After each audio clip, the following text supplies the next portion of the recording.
Screen पर चल रही इन तस्वीरों को देखिए। जाम से भरे ग्लास, चखने का पूरा इंतजाम और बर्तनों की थाप पर थिरकते कैदी। नहीं, ये किसी सीक्रेट न्यू ईयर पार्टी की तस्वीरें नहीं है, ये नजारा है बेंगलुरु की सेंट्रल जेल का। जी हां, वही जेल जहां बंद है आईएसआईएस के खतरनाक आतंकी और सीरियल रेपिस्ट किलर जैसे दुर्दांत अपराधी। ये तस्वीरें पूछ रही हैं कि ये जेल है या अपराधियों के लिए कोई वीवीआईपी रिजॉर्ट। डांस, दारू और ड्रामा, बेंगलुरु सेंट्रल जेल में चल क्या रहा है, आज हम इसी खबर में डीप डाइव करेंगे। बने रहिए मेरे साथ। नमस्कार, मैं हूं सिद्धार्थ प्रकाश। अभी 24 घंटे भी नहीं हुए थे जब खबर आई थी कि कैसे बेंगलुरु सेंट्रल जेल में बंद आईएसआईएस का रिक्रूटर और एक सीरियल किलर वीवीआईपी ट्रीटमेंट ले रहे हैं। सरकार ने अधिकारियों को फटकार लगाई, जांच के लिए आदेश दिए, लेकिन लगता है वहां के कैदियों और कुछ अधिकारियों पर इसका कोई असर नहीं हुआ, क्योंकि फटकार लगने के महज कुछ ही घंटों बाद जेल के अंदर से ये नई तस्वीरें सामने आ गई। इन तस्वीरों में आप साफ देख सकते हैं, डिस्पोजेबल ग्लास में शराब परोसी जा रही है, साथ में कटे हुए फल और तली हुई मूंगफली भी है। मतलब पार्टी का पूरा इंतजाम। एक दूसरे वीडियो में तो शराब की 4 छोटी छोटी बोतलें बाकायदा सजा कर रखी हुई हैं और कैदी बर्तनों को पीट पीट कर म्यूजिक बना रहे हैं और उस पर डांस कर रहे हैं। सोचिए, ये वो जेल है जिसे हाई सिक्योरिटी प्रिजन माना जाता है, लेकिन यहां की सुरक्षा की धज्जियां कैसे उड़ाई जा रही हैं, ये अब किसी से छिपा नहीं है। ये पार्टियां तो बस एक नया खुलासा है। असली ड्रामा तो तब शुरू हुआ जब कल कुछ और तस्वीरें सामने आई थी। तस्वीरें उन अपराधियों की जिन्हें देखकर किसी की भी रूह कांप जाए। यह है जुहैब हमीद शकील मन्ना।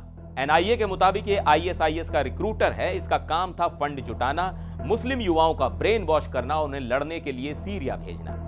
देश की सुरक्षा के लिए इतना बड़ा खतरा, जेल में बैठकर आराम से फोन पर स्क्रॉल कर रहा है, चाय की चुस्कियां ले रहा है और बैकग्राउंड में टीवी या रेडियो की आवाज भी आ रही है। और अब मिलिए दूसरे वीवीआईपी कैदी से। इसका नाम है उमेश रेड्डी, 18 रेप और मर्डर केस का आरोपी।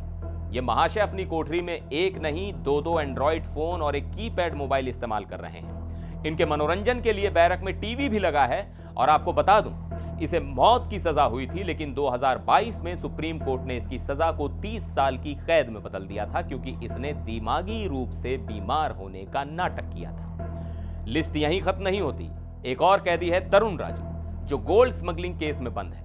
उसकी तस्वीरें भी सामने आई हैं, जिसमें वो जेल के अंदर फोन इस्तेमाल कर रहा है और खाना भी बना रहा है। सवाल यह है कि जेल के अंदर ये मोबाइल फोन, शराब, टीवी और बाकी सामान पहुंच कैसे रहा है? क्या जेल के कर्मचारी ही बिक चुके हैं या फिर ये पूरा सिस्टम ही सड़ चुका है? मामला सामने आने के बाद हड़कंप मचा हुआ है। मुख्यमंत्री सिद्धारमैया ने कार्रवाई का भरोसा दिया है। वहीं आज सुबह कर्नाटक के गृह मंत्री जी परमेश्वर ने तो साफ साफ कह दिया कि वो इस बकवास को बर्दाश्त नहीं करेंगे। उन्होंने कहा, बहुत हुआ, ऐसी घटनाएं नहीं होनी चाहिए।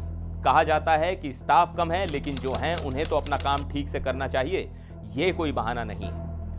मंत्री जी का गुस्सा जायज है, लेकिन सवाल तो फिर भी वही है, ये सिर्फ स्टाफ की कमी का मामला है या फिर मिली भगत और करप्शन का? जब आईएसआईएस जैसे आतंकी और सीरियल किलर जेल के अंदर से अपना नेटवर्क चला सकते हैं, पार्टियां कर सकते हैं, तो हमारी जेलें उन्हें सुधार रही हैं या और खतरनाक बना रही हैं? इस पूरे मामले पर आपकी क्या राय है? क्या आपको लगता है कि सिर्फ छोटे अधिकारियों पर कार्रवाई करने से ये सब रुक जाएगा या फिर बड़े लेवल पर एक्शन लेने की जरूरत है? अपनी राय हमें नीचे कमेंट सेक्शन में जरूर बताइएगा। फिर मिलेंगे एक और वीडियो में। देखते रहिए एनडीटीवी इंडिया।